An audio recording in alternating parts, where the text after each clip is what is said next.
नमस्कार। एक बार फिर से मैं आप सभी के सामने उपस्थित हूँ बेहद महत्वपूर्ण टॉपिक के साथ। आप सभी जानते हैं कि प्रयागराज में कुंभ मेले का आयोजन होने वाला है और ये महाकुंभ होने वाला है। तो इसको लेकर के गवर्नमेंट ने एक बहुत ही बड़ा कदम उठाते हुए कहा है कि हम उत्तर प्रदेश में जो शराब है और जो मीट है उन दोनों को ही 2025 के लिए पूरी तरीके से बैन कर रहे हैं।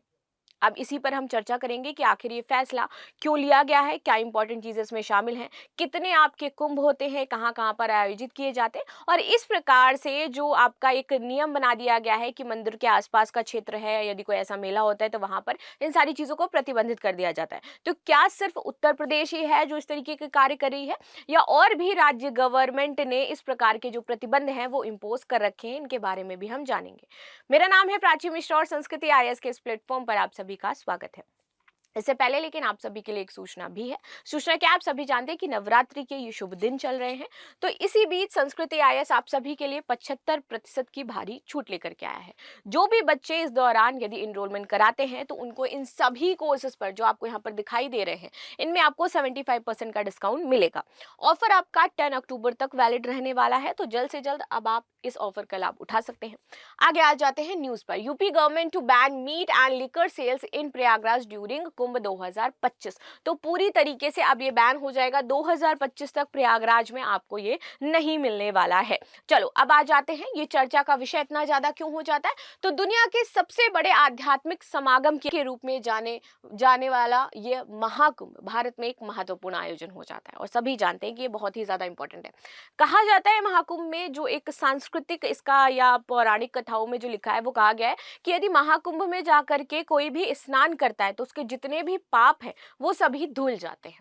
ठीक है, आगे आ जाते हैं। प्रयागराज, जिसको पूर्व में हम इलाहाबाद के नाम से जानते थे, में आयोजित होने वाला आगामी महाकुंभ मेला 2025 के आयोजन की तैयारी में उत्तर प्रदेश सरकार ने मेले के दौरान प्रयागराज की पारंपरिक सीमाओं के भीतर मांस और शराब की बिक्री को प्रतिबंधित करने की योजना बना ली है, उसकी घोषणा भी कर दी है। सरकार का उद्देश्य क्या था इसको प्रतिबंधित करने का, कि पवित्र आयोजन में भाग लेने वाले जितने भी तीर्थ यात्री हैं और जो आगंतुक हैं उनके लिए आध्यात्मिक रूप से अनुकूल माहौल बनाया जा सके और इसीलिए ये कार्य किया गया है। आगे बात करते हैं, इस प्रतिबंध में निम्नलिखित क्षेत्र शामिल किए गए, यानी कि कौन कौन से क्षेत्रों में यहाँ पर प्रतिबंध लगाया जाएगा इसकी बात कर लेते हैं।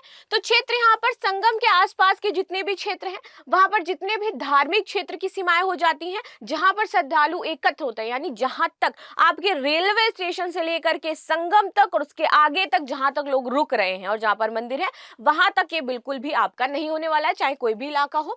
सरकार ने मेले के लिए ऐतिहासिक दृष्टि से महत्वपूर्ण और धार्मिक अनुष्ठानों से जुड़े क्षेत्रों की पहचान की है, जिसमें आपका मेला मैदान है, यहाँ पर प्रतिबंधित है, हनुमान मंदिर में है, त्रिवेणी रोड पर और किला क्षेत्र आपके शामिल हो जाते हैं जहां पर पूरी तरीके से प्रतिबंध है।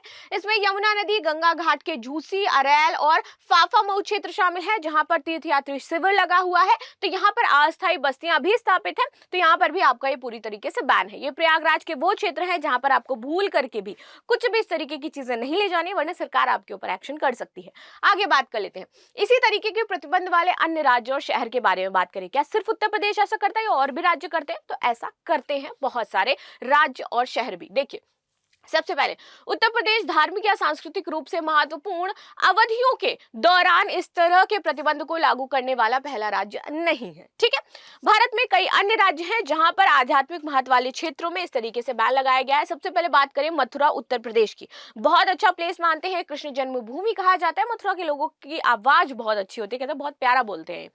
तो मथुरा उत्तर प्रदेश, तो सरकार ने शहर के धार्मिक स्वरूप को बनाए रखने के लिए प्रमुख हिंदू तीर्थ स्थल कृष्ण जन्मभूमि के आसपास 10 किलोमीटर तक के पूरे क्षेत्र में इसको प्रतिबंधित कर रखा है।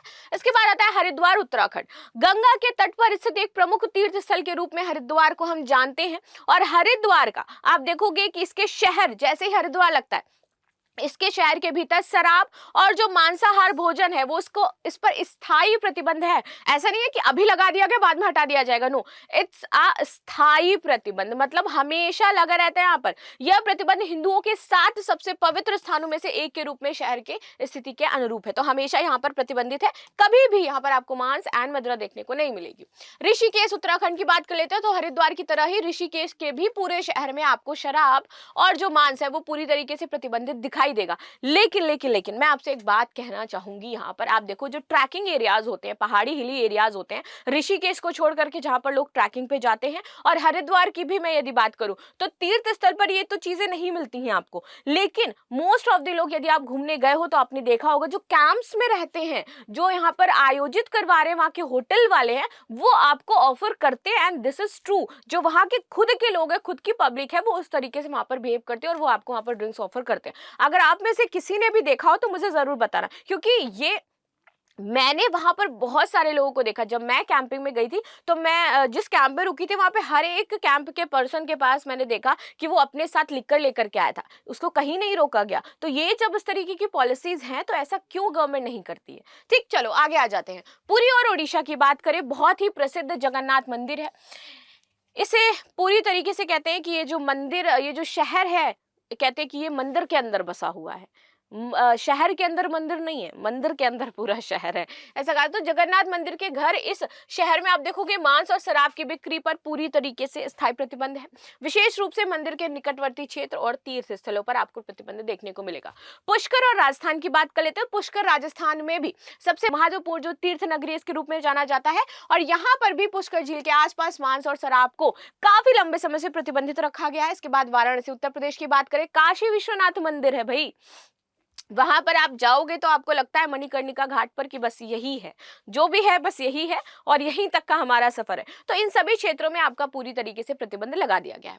अब हम धार्मिक और सांस्कृतिक महत्व के बारे में बात करेंगे, हमारे कुंभ मेले की। देखिए, कुंभ जो है ये मुख्य रूप से 4 जगहों पर लगाया जाता है। कहाँ कहाँ पर? प्रयागराज में लगता है, हरिद्वार में लगता है, उज्जैन में लगता है और नासिक में लगता है। इन 4 जगहों पर आपका कुंभ लगाया जाता है। इन चारों शहरों पर कुंभ मेले का आयोजन इस वजह से होता है क्योंकि समुद्र मंथन के बाद अमृत कलश की कुछ बूंदें यहां पर गिर गई थी। इस वजह से इन्हीं 4 जगहों पर आपका कुंभ आयोजित किया जाता है।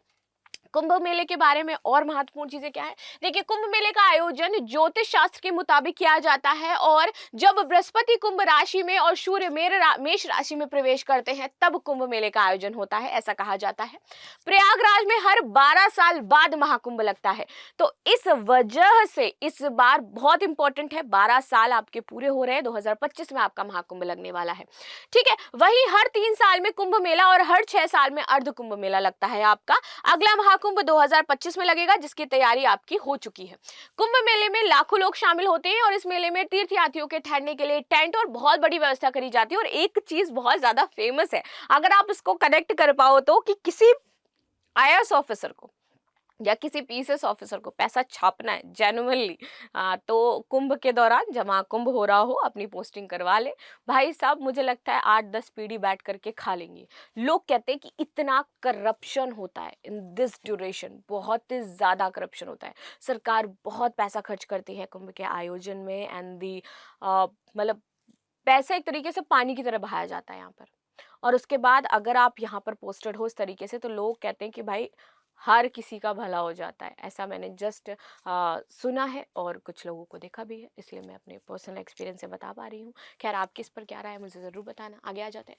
प्रयागराज का कुंभ मेला सभी कुंभ मेलों में सबसे महत्वपूर्ण माना जाता है। नासिक में कुंभ मेले के दौरान सैकड़ों श्रद्धालु जो है वो गोदावरी नदी में नहाते हैं, और उज्जैन को इसी बीच यहाँ पर विजयनगरी भी कहा जाता है। तो ये थी इंपॉर्टेंट न्यूज़ कुंभ को लेकर के। आई होप आपको समझ में आई होगी। मिलते हैं हम नेक्स्ट क्लास में, तब तक के लिए धन्यवाद। लाइक शेयर सब्सक्राइब करना बिल्कुल भी ना भूलें, and thank you so much.